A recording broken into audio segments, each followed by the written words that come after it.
교수님, 20, 30년 월급 모아서 겨우 살똥말똥한 서울 집값이 정상입니까? 이 PIR과 주택가격 부담지수에 대한 이야기입니다. 그렇죠. 네. 이 지금 너무 비싼 거 아닙니까? 월급을 오롯이 다 모아도 지금 30년이 걸린다는데 지금. 이 지표가 네. 저는 별로 신뢰 안 하는 지표인데요. 사람들이 그렇죠. 이걸 완전히 무슨 맹신. 네, 맹신하는 분들이 많은데요. 왜냐하면 20, 30년 월급 모아서 사는 사람을 제가 한 번도 못 봤고요. 왜냐하면 20, 30년 월급을 모아야만 살 수 있잖아요. 서울 아파트를. 그러면 나이가 60대 정도 되시는데 대부분 다 그 전에 사시거든요. 집은. 뭐 30대나 40대 정도에 사시지. 그러면 10년치 월급을 모아 살 수 있냐? 그것도 아니거든요. 왜냐하면 여러분 월급을 저축해 보시면 그냥 평상적인 그죠? 우리가 통상적인 직장인이시라 그러면 한 달에 100만 원 모으기 힘들어요. 네. 전 뭐 지방의 대학의 교수였기 때문에 100만 원 모으기도 힘들었어요. 네. 네. 100만 원 모아봤자 10년 모으면 1억 정도 돼요. 어떻게 집을 사요? 못 사잖아요. 그렇게 집을 사는 사람이 없다라는 거예요. 제가 말씀드린. 그냥 저질러 놓고 갚아 나가는 거예요. 소득은 대출을 얼마만큼 내느냐의 변수이지 집을 사는 변수는 사실은 아니에요. 지방에 3, 400만 원 받는 교수도 집을 샀다니까요. 다주택자였고. 그 변수가 아니에요. 그러면 뭐가 우리가 변수냐? 자산이에요. 내가 이제 그동안 저축해 놓은 거, 그죠? 뭐 아니면 부모한테 슬쩍슬쩍 받은 거, 뭐 이런 걸 가지고 집을 사는 거지. 그리고 대부분 우리 젊은 분들, 제 조카도 그렇고 이렇게 집 사는 데 따라가 보면 대부분 부모님들이 도와주세요. 예, 그래서 그걸 가지고 집을 사는 거지. 20, 30년 월급 뭐 집을 사는 사람이 어디 있겠습니까? 아무도 없어요. 그리고 최근에 제가 어저께인가 나왔는데요. 우리나라의 노인 빈곤율 지표라는 게 있어요. OECD에서 하고 있는 노인 빈곤율 지표인데 우리나라가 40%가 넘어요. 네, 1등이던데요? 그래서 항상 전 세계 1등이에요. 네. 제 주변에 보면 빈곤한 사람이 별로 없어요. 아니, 주변에 너무. 아니요. 그렇잖아요. 제 부자들만. 고등학교 동창들도 보면 그렇게 빈곤한 사람 많지는 않아요. 오히려 자산의 상당 부분은 어디가 있습니까? 베이비 부모가 가지고 있어요. 그죠? 근데 왜 이렇게 우리나라는 가난한가? 이것도 소득만으로 따지는 거예요. 노인 빈곤율도.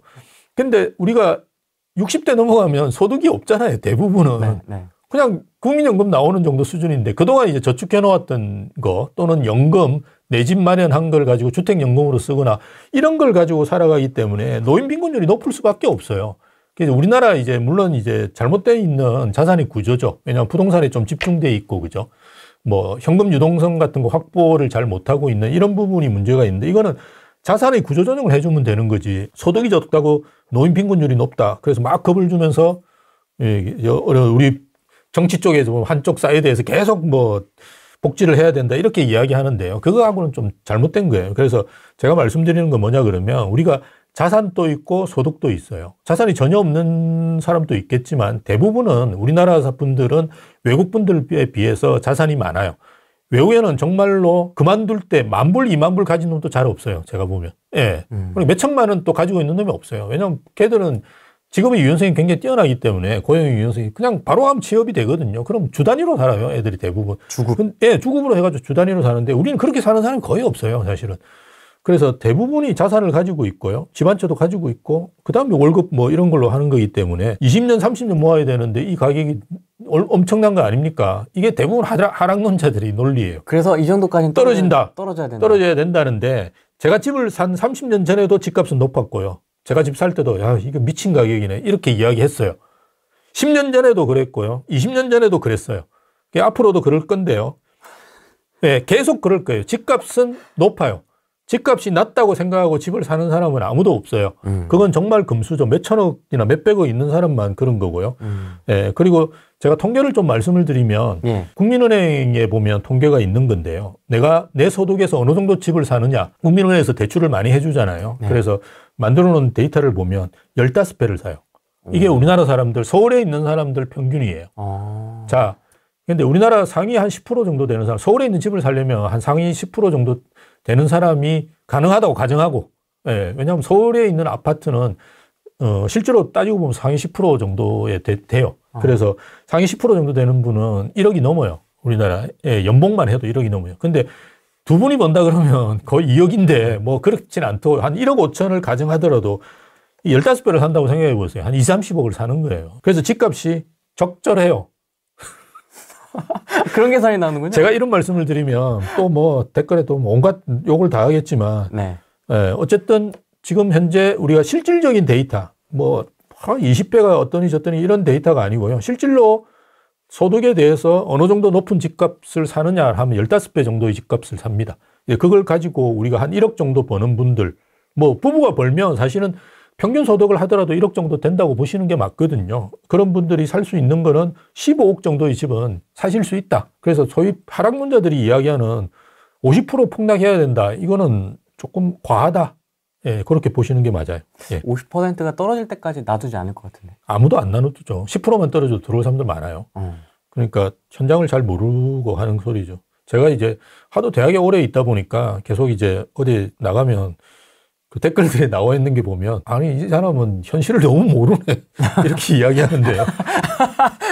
저 정말 그 댓글은 좀 안 쓰셨으면 좋겠어요. 욕을 하는 건 좋은데 저만큼 현실을 잘 아는 사람이 없어요. 아시다시피 우리 후레이님은 아주 잘 알아요. 저에 대해서. 저는 우리나라에서 제일 큰 부동산 회사를 하고 있어요. 그 회사에 제가 가맹사업본부장을 맡아가지고 네. 현장을 계속 돌아다녔어요. 예, 지금은 이제 연구소만 하고 있는데요. 네. 돌아다녔어요. 그러면 그 현장에 거래되는 거 이런 거 다 제가 체크를 해가지고 보고 있어요. 저도 투자를 하는 사람이고. 근데 가끔 이제 토론에 나가도 그 상대편이 그런 이야기 해요. 뭐 현실을 모르니까. 제가 너무 황당해가지고 이 사람이 도대체 현실을 얼마큼 아는지, 현장을 얼마큼 나가는지, 그죠? 그래서 좀 욕을 하시는 건 좋은데 하도 들어가지고 이제. 그분보다 등기를 많이 쳤을 것 같은데. 등기도 많이 쳤죠. 제가 많이 가지고 있어요. 5채 가지고 있었는데요.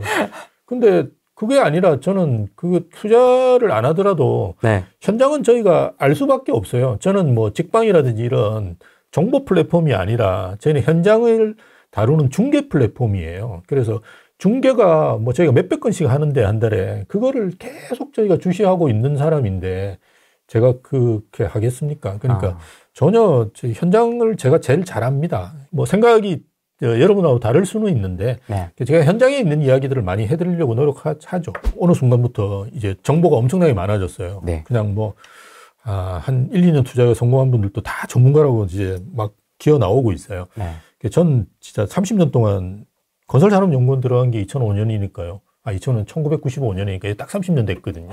그래서 30년 동안 데이터를 보고 이렇게 해보니까 지금만큼 정보가 많을 때가 없는데요. 대부분은 소음이에요. 그죠? 우리가 소음과 신호라는 책도 있습니다. 저도 굉장히 재밌게 봤는데요. 네. 저는 이제 주식 관련된, 금융 관련된 책도 많이 보는데요. 이게 소음과 신호를 잘 구분하셔야 되는데 대부분 정보는 소음이라고 보시는 게 맞아요. 그럼 신호는 뭐냐? 저는 딱 두 가지만 봐요. 아까 말씀드렸던 뭐 세 가지, 경기까지 넣으면 세 가지고요. 그 경기는 근데 경기가 안 좋아도 집값이 오르는 경우가 있거든요. 그러다 보니까 제가 그 변수는 그렇게 주의 깊게 안 보는데요. 일단 그 금융 사이드를 잘 보셔야 되는데요. 이게 네. 이제 원래는 통화량만 저는 봤어요. 이게 돈이 어느 정도 풀려 있느냐. 이게 따라서 그러니까 M2라고 하는 광의의 통화량과 집값 상승률은 거의 동조화합니다. 저희가 해보면.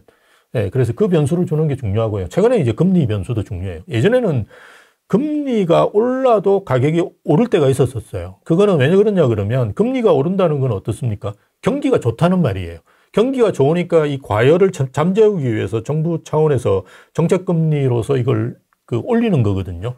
근데 그렇기 때문에 경기가 좋으면 가격이 또 오를 수도 있죠. 그래서 동조화가 상당히 낮았어요. 근데 아마 이제는 말씀드렸듯이 그 대출이라든지 금융을 많이 활용해서 집을 사시니까 동조화가 상당히 될 거예요. 그래서 금리 사이드도 보셔야 되고요. 네. 그 두 가지가 이제 금융 사이드도 보셔야 될 거고요. 두 번째는 아까 말씀드린 입주 물량입니다. 입주 물량 중에 아파트예요. 아파트. 그리고 신규로 입주하는 물량. 요걸 보셔야 됩니다. 그게 이제 서울, 그 다음에 여러분들이 사시려고 하는 지역, 그 지역의 입주 물량, 요 두 가지를 잘 보시면 여러분이 부동산 시장 선택하시는데 크게 문제는 없으실 거예요. 그럼 핵심은 금융 사이드와 수요 공급. 맞습니다. 수급 요인. 직장 근처에 집이 있다는 말이잖아요. 근데 이게 왜 중요하느냐를 생각해 보셔야 되는데요. 네. 예전에는 우리가 직장이 외벌이가 많았어요. 저희 때는. 베이비부모들은 외벌이가 꽤 있었습니다. 그래서 한 명만 버는 거죠. 그러다 보니까 직장 근처에 있는 거가 큰 의미가 없었는데요. 지금은 두 분이 버시는 게 대부분이잖아요. 네. 그러니까 직장 근처에 이렇게 두 집을 어떻게 이제 배분해서 그죠? 할 수 있을지 이런 것들을 고민할 수밖에 없고요. 직장 근처에 사셔야 되는 수밖에 없도록 도시가 옛날에 비해서 많이 확장돼 있어요. 그죠? 옛날에 서울은 진짜 좁았어요. 지금은 뭐 범서울권이라 그러면 사실 수도권을 다 쳐야 되잖아요. 예. 그래서 뭐 파주 운정에서도 서울에 와야 되니까 우리가 GTX 이런 걸 깔고 있는 거거든요. 네. 그래서 서울이 굉장히 커졌기 때문에 사실은 그 멀리 있으면 저녁이 있는 삶을 누리기 힘들잖아요. 예. 근데 MZ세대들 같은 경우는 직장 근처에 살고 싶어 하시는 분들이 되게 많아요. 우리하고 다르게. 우리 때는 직장 근처에 있으면 일을 많이 시켰어요. 퇴근을 안 시켰었어. 술 먹자 그러고. 그러니까 맨날 술 먹자 그러고 그랬었어요. 그래서 저도 마포에 있다가 막 일산으로 도망가고 그랬거든요. 그러니까 근데 요즘은 택도 없습니다. 52시간 지켜야 되고 이러기 때문에 일을 시킬 수도 없고요. 그러니까 우리는 토요일도 일했어요. 그러니까 이게 너무 힘들었는데요. 요즘 그런 일이 전혀 없잖아요. 어떻게 그래서 토요일도 일하지? 예. 옛날 사람. 예. 그래서 이런 상황이기 때문에 훨씬 더 그게 의미가 있고요. 네. 아까 그리고 이게 축소지향의 사회로 가잖아요. 인구가 줍니다. 네. 그 인구가 줄면 어딘가 사람들이 모여 살게 돼 있어요. 그래서 일본 같은 경우 가보시면 신도시, 제가 이제 안식년을 일본에서 했는데요. 네. 신도시 같은 경우는 상당히 어려움을 많이 겪고 있고요. 도심만 올려. 일본의 아파트 가격이 계속 떨어졌다고 생각하시는 분이 계신데요. 떨어졌긴 했는데 어느 순간부터 이제 반등을 한 지역이 어디냐. 일본 도심의 타워 맨션이에요. 우리로 이야기하면 주상복합.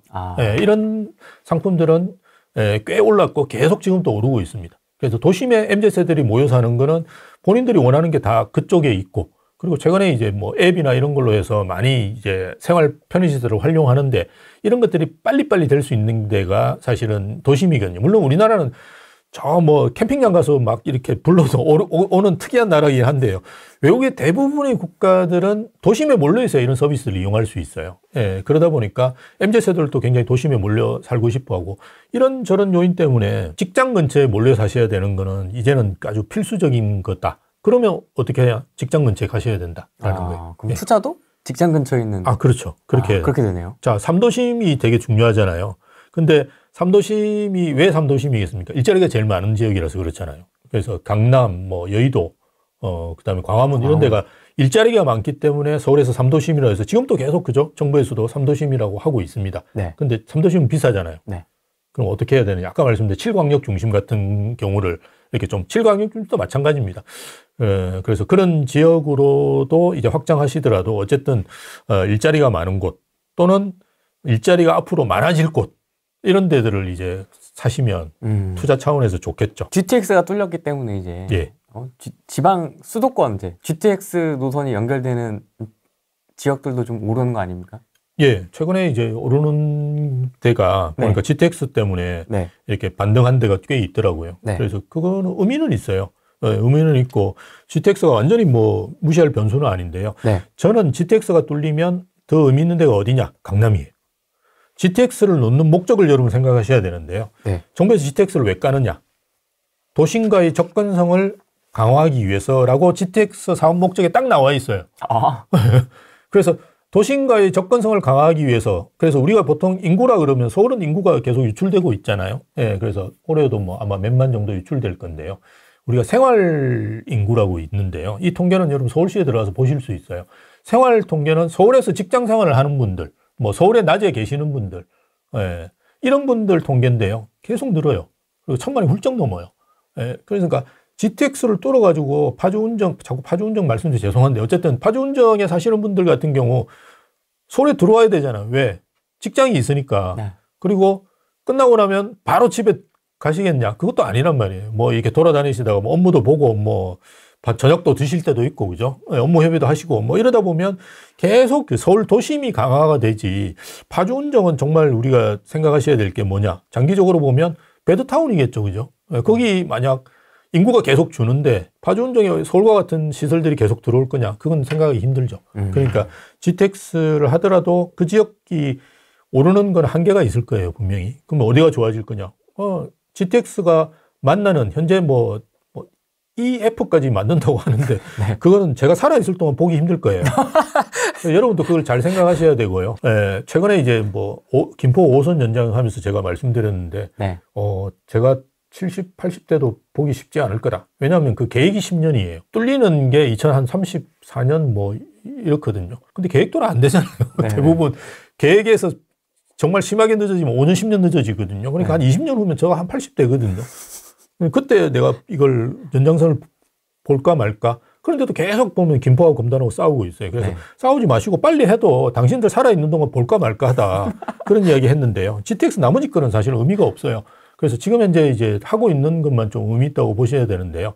서울역, 그다음 청량리, 그리고 삼성동 요 세 개가 결절점이에요. 즉 환승역이에요. 네, 네. 그러니까 여기는 상당히 의미가 있을 거예요. 그죠? 예, 왜 여기를 부딪히게 만들어 놨을까? 이런 생각들 좀 해보시는 게 좋을 것 같아요. 예. 괜히 그 환승역으로 예, 만들지 아니, 않았으니까. 뭔가 이유가 있을 겁니다. 특히나 삼성역은 진짜 의미가 있겠죠. 그죠?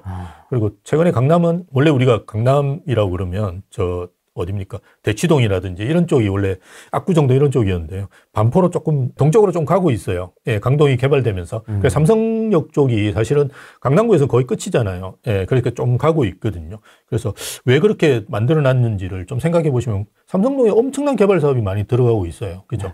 예, 그래서 우리가 자꾸 일자리를 말씀드렸지만 GTX 일자리가 많은 곳은 여러분 걱정 안 하셔도 돼요. GTX가 뚫릴지 안 뚫릴지. 왜? 뚫을 수밖에 없어요. 외곽에서 서울에 놀러 오지는 않잖아요. 그러니까 일자리가 있는 데이기 때문에 서울로 오거든요. 그러니까 내가 일자리가 많은 동네다 그러면 뭔가 교통 여건이 개선될 수밖에 없어요. 저는 마곡에 사는데요. 마곡에도 보면 공항철도 있죠. 5호선 있죠. 9호선 있어요. 왜 그럴까요? 마곡에 일자리가 많아요. 최근에 들어서. 그러니까 뚫어 놓는 거예요. 그렇게.